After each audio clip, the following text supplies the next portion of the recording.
Okay, good morning again. Thank you very much for coming to listen. I hope that those of you who, can you hear me? Yes, Yes? we hear you. I hope that those of you who are teaching or teaching teachers will learn something from what I'm sharing with you today. So Dr. Hannah Al-Badri asked me to share with you some of my experience, which as you might imagine is very, very long. I think I've been over 40 years in education now. So I've worked in schools, I've worked in colleges, I've worked in universities, I've worked in adult education and with very young children, the whole gamut really. So I'm sharing with you today some of what I've learned. Could you possibly tell me how many people are working with children? Could you put your hand up if you're working with children? Okay, a few people. Okay, thank you. Some of this applies to children, some to everything. Really adults, sometimes just big children. Okay, so my topic today is success in English language learning for Arabic speaking students. Because obviously it's different. To talk about three topics. The first one is keys to success. The second one is teaching and learning. And the third one is specifically English language learning. So I have 4 keys to success. The first one, I'm sure you all know, is vision. As a teacher, we often have a vision of where we want our students to be. The second is we need to plan where we're going to go. We need to plan this journey to achieve our vision. And for me, I think if you're a teacher, you must have passion. I love education, I love everything to do with it. I've often been asked, well, do you prefer teaching in schools with children or do you prefer teaching adults? I don't care, it's education. For me, it's all the same thing, I love it. The third is you must keep going, don't give up. And you must take action and you must take persistent action and continue. And the fourth thing I've learnt, I've been in Saudi Arabia for the last 5 or 6 years, and I've been in many schools. One of my roles has been an advisor for school groups. So I've worked throughout the whole of Saudi Arabia, and I've been asked, please go in these classrooms, please go and assess the schools, go in the classrooms, assess the teachers, and what can you see that you could do to make a positive change. And one of the things that I've seen is give these children time. The teachers have books, they're turning the pages, they're going on, and the children are behind. Like, wait a minute, I'm a second language speaker. And some children are struggling to learn the language, and the teachers are continuing to teach letters and writing and reading, but the children have not yet managed to speak. So one of my main things here is give the children time, give yourselves time, give students time. You have to have processing time in your mind. I'm very quickly sharing one vision of mine. When I first met Dr. Hannah in Aberdeen University, we were students there together, and we were asked to do presentations like this, like the students are today. And I thought, this is great fun. I am enjoying doing it. And one of my visions was I would like to speak around the world. So these are some of the places, and today I'm very proud to be able to add Libya to the places that I've spoken in the world. So know where you want your students to go, look ahead, but the main thing, apart from just looking ahead, is where are these students now? So I've seen many teachers go in a classroom and they have a book, they have a curriculum, and this is where they start. But actually for me, no, wait, please wait. Where are the students? So you must take students from where they are now forwards. You can't assume that all the students in front of you are in the place you would actually like them to be. You must plan with passion. I've got this big heart here. So set simple, defined goals, small steps, which are student focused. I know there's a lot of research out at the moment about student focus or teacher focus. Surely it's not about the teacher. If you're in a class, it's about the student. The student is the important people in a room. As a teacher, learn your craft. Learn everything you can about teaching. be a subject expert, but know about teaching itself. Know how children learn. Know how adults learn. What is the process? Be highly motivated. So love what you do. Motivate your students. So I have a short activity for you today. It's part of my, I think, in a classroom, I like to see activity. I don't want to see, especially children, just sitting and nothing on the walls. It's not inspiring, it's not motivational. I would like to see children working in groups, moving around, putting things on the wall, taking things from the wall, writing things, and general movement,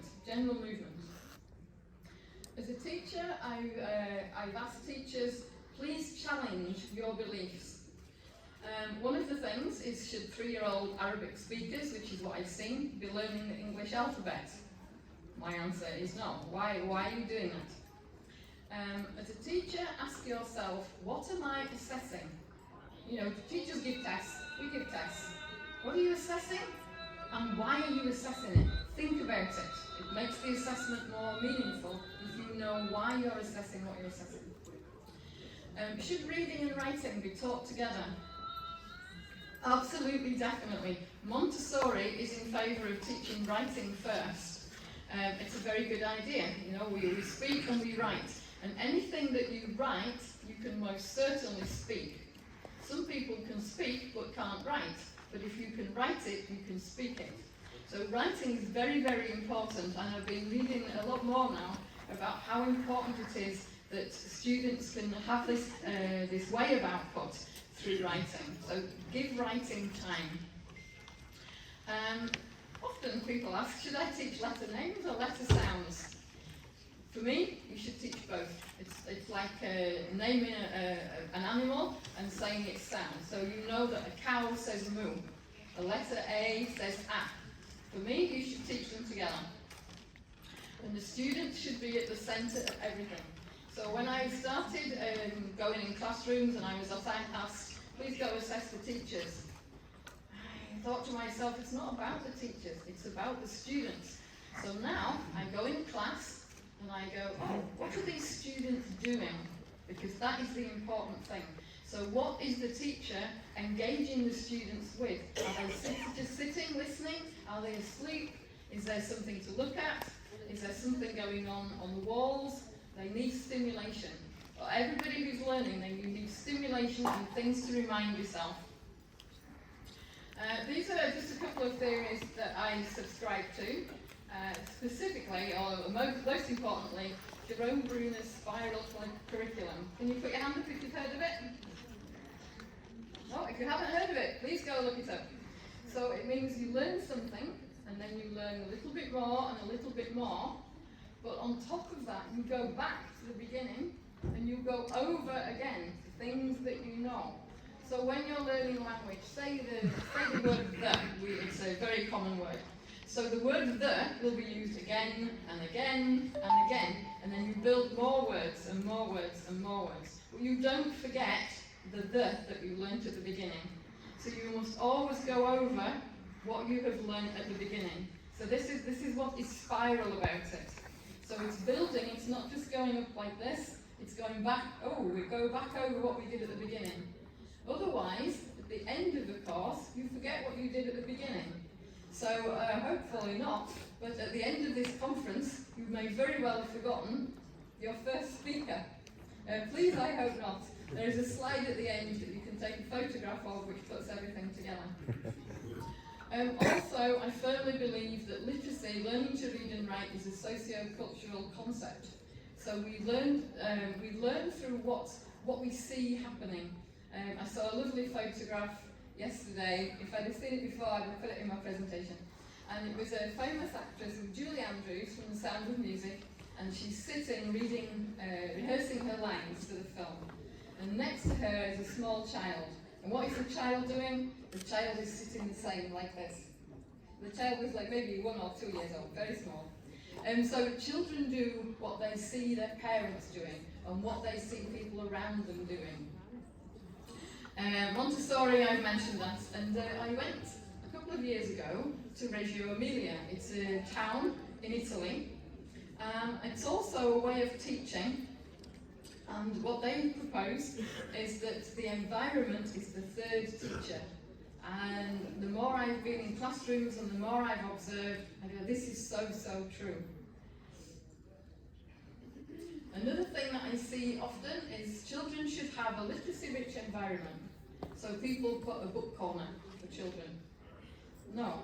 So the research, when I started doing my research at Aberdeen University, these are the things on the left-hand side here that are important, that are the foundations for literacy. So children who have all these things here are the ones who are good at reading and writing. Children who struggle are lacking in these skills. So a literacy-rich environment for me is not about having a set of books. It's promoting all these foundational skills. I think it's a really important thing to think about. So literacy is not just writing letters on a page. There's so much more goes into it, which obviously I don't have time to share with you today. Very quickly as well, because I'm sure you know the differences. If you're all English teachers, I'm sure you know the differences between Arabic language and English language. I'll share with you one small piece of paper. I don't know if you've seen this before. It's you can try yourself. You can say the letter P, and you can say the letter B. Oh, you can see even with the microphone. P, B. You can do it with a piece of paper. Hold up a piece of paper. If I go P, it'll blow. It moves. If I go B, it doesn't move. Did you hear that? Because I'm not next to them. So if you go P, there's a puff of air comes out, you expirate. If you say B, nothing. So if students are struggling, a piece of paper. I have two things to share with you that you can use in your classroom. So I won't go through all this because Dr. Youssef told me to speed up. Very importantly for me, for literacy, children or adults must be able to speak before they learn to read and write. I have a book called Sound Before Symbol. Sound must come before symbol. Just one example here of the very many graphemes that we have in the English language is ACH. How on earth does ACH say O in yacht? How is this possible? So because our orthography in English is opaque, it's not one-to-one correspondence. For example, Arabic and Italian are transparent languages, they are one-to-one. Because the orthography of English is opaque, it makes it far more difficult. There's so much more to learn. I think you can learn to read and write in Italian in maybe 3 months. English takes 2 years. It's a lot longer because there are so many more graphemes. I don't know also if you know about orthographic mapping. So ortho is Latin for correct. Graphic means like a pen, writing. So correct writing or correct spelling. So orthographic mapping was first spoken about by Linnea Eyre. I don't know if you don't know her, please look it up. She's totally amazing. I followed her for a long time. She writes about literacy. So she wrote about this in the 1970s, and only now is it becoming a prominent thing. I think since we've had MRI scans and you can see what's going on in the brain when somebody is reading, that we're now able to see which parts of the brain light up when we read and when we write. So we know now that this is how we learn spellings, how we keep them in the brain, how we map them in the brain. And there are 3 things that you must be able to do. So the first one is, you must know what a word means. If you don't know the meaning of the word, you don't remember it, it won't go in your brain. The second is, you must know how to correctly pronounce the word. Sometimes, again in English, this is very difficult. For example, the word chocolate. So where is the O from the middle in the spelling? It's nowhere. Chocolate. C-H-O-C-L-A-T, if you were to spell it phonetically. But of course, that's not the correct spelling. So we have to know the correct spelling of the word, we have to know how it's pronounced, but also how the correct spelling might be pronounced. So that when we write it, I still say in my head, fry end. If I was to write friend, even as old as I am, I write frightened so that I remember to put the I. Chocolate. You have to say it in your head. You don't speak chocolate, you say chocolate. But chocolate when I'm writing. So you need to put it into syllables and you need to know the correct spelling. Also for homophones, I've got examples here. Stalk, I was going to say chalk. Stalk and stalk. You know, you need to know which meaning goes with which spelling. And you should never actually teach them both together. So you should never teach homophones together. Many teachers teach there. No. You should teach here, there, where. They all go together. They're all related to place. They are, we are, you are. We are, you're, there. You teach them together. Otherwise, when someone comes to write there, how do you know which one you're going to write? There and air. Teach those together. Another thing I don't know if you're aware of is phonological awareness. So children or adults who can play with words, play with the sounds in words, these are the ones who are good at literacy. So there's 3 levels of phonological awareness. The first is syllables, the second is rhymes. You have onset and rhymes. Onset is the beginning of the syllable, and the rhyme, spelled R-I-M-E, not like a nursery rhyme, is the other part at the end with the vowel. And phonemes, I'm sure you all know what phonemes are the sounds in language. So in English there are 44. I'm speeding up because I want to do the activity. Okay, the third key to success is consistent action. You must take action. Plan, monitor, assess, analyse, evaluate. I don't know if you've heard of Kaizen and TQM, Total Quality Management. Kaizen is everybody involved in a business or in education, in a classroom, in learning. Everyone has the same vision, everyone is going the same way. And ongoing revision, revise. And the last one I mentioned, the 4th key, was time. Give students time. Everyone needs time to process. It's a precious commodity. You can see here, every person up here wants their little bit of time, and there never seems to be enough time. Linear Eric, I mentioned to you, she said reading and writing is a 2-way process. I think you should teach them both together. Montessori teaches writing first. Something to look up, read about for yourself. My advice is devote time to writing. Okay, having said this, could you take your pencil and paper, please? I don't know how long I've been. Can you take pen and paper? This is a quick activity. I'm going to time you for 1 minute.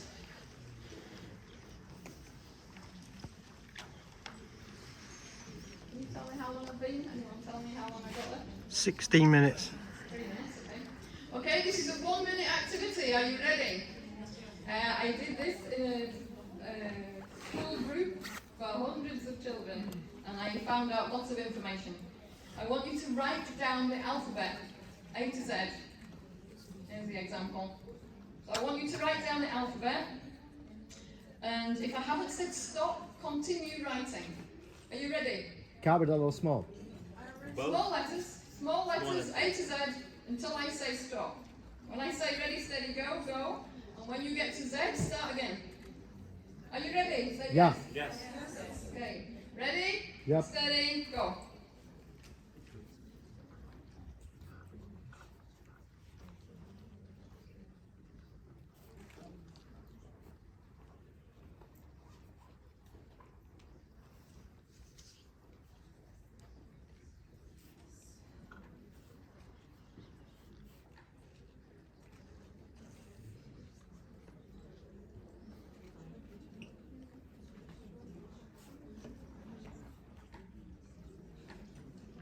Writing. You've written the alphabet once, write it again.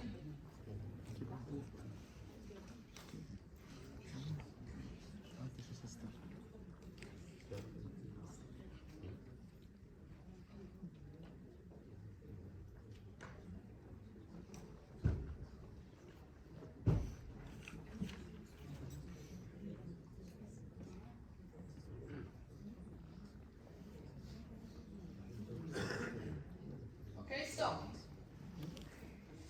Okay, if you do this with students, it's a good idea to go and watch how they're writing And obviously I can't come round and check we have all written all 26 letters in the alphabet. So can you please count how many letters you have written? 4 times. You've written it 4 times, hold on. Count how many letters? 4 times 26. 26. 26. No, that's 4 times 26. That's 104. 4 times. Yes, 104. I wrote it 4 times. Okay. How many letters then? 104. How many letters? 104. 104. Yeah. 104. Yeah. Okay. Has anybody else got more than, have you counted? Yes. 104, 104. Any advance on 104? Anybody got more than 104?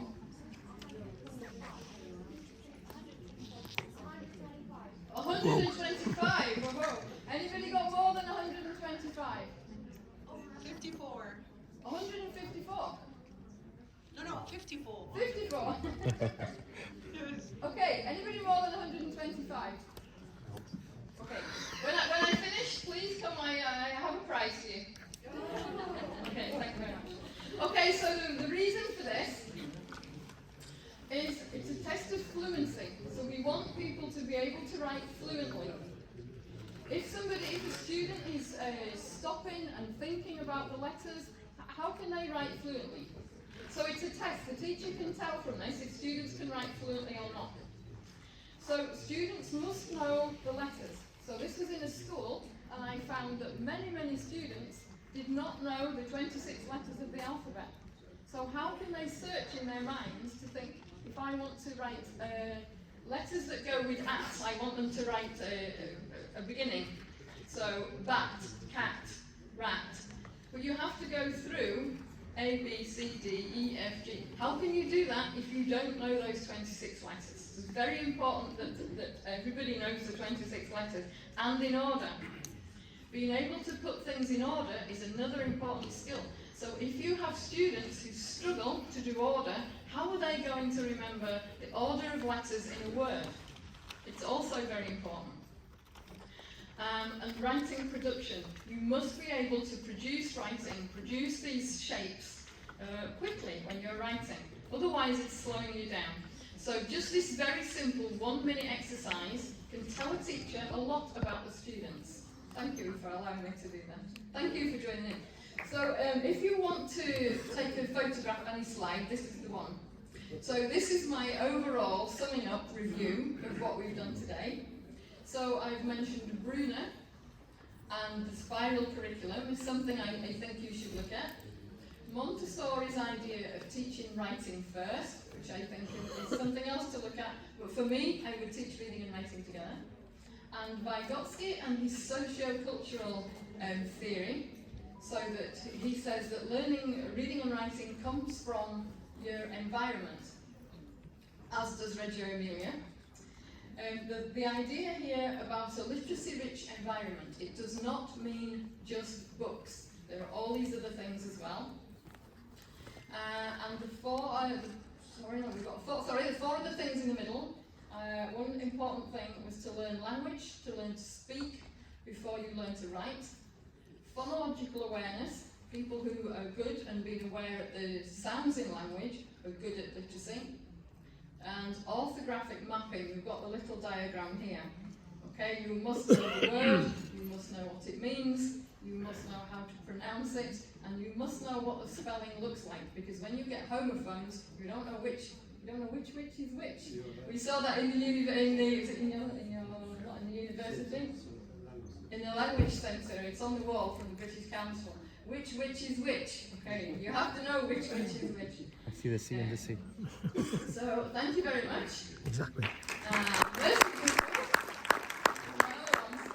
Grazie. Grazie mille. Gracias. Muchas gracias. Muchas gracias.